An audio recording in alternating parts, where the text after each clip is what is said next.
Atinuke the Lucky Girl. Once upon a time, there was a young girl named Atinuke. When she was just 16 years old, both her parents tragically passed away in an auto accident.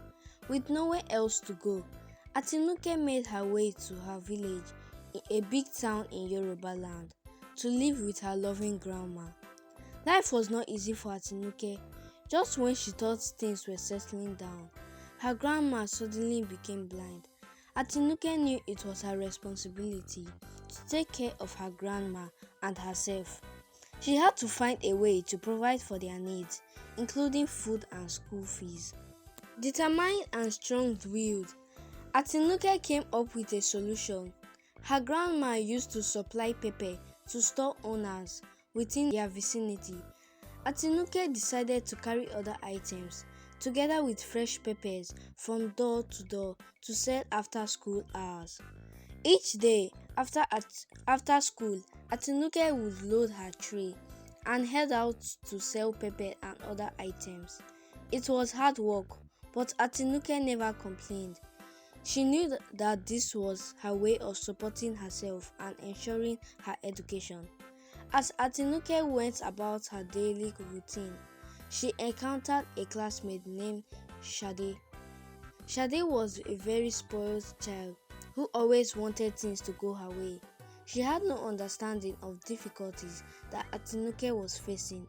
Instead of being kind, Shade would often taunt and belittle Atinuke, making her life even more challenging. But through it all, Atinuke remained composed and focused on her goals.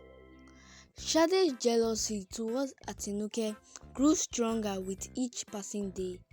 She perceived Atinuke as a threat from every angle and was constantly plotting for her downfall.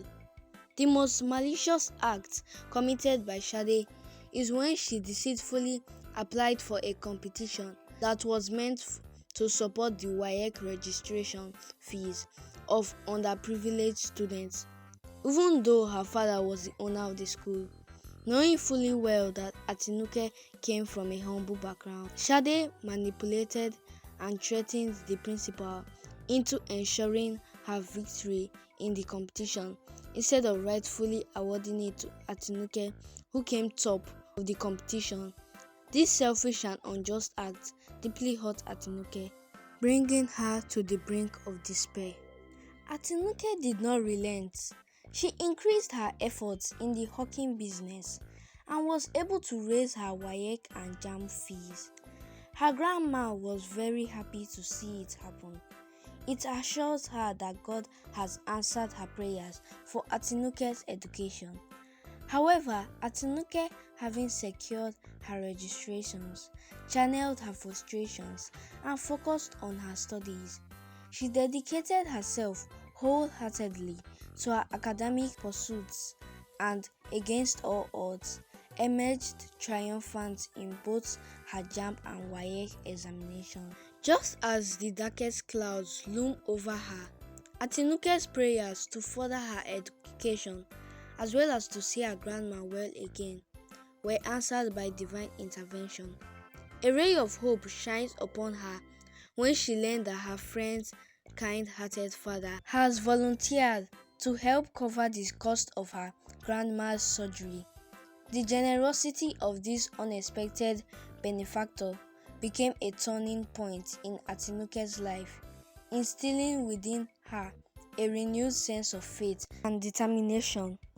On the other hand, Shade failed woefully in both JAMB and WAEC because she couldn't manipulate external exams like she used to do in her school examinations. Shade, witnessing Atinuke's transformation, made her reflect on her own behavior.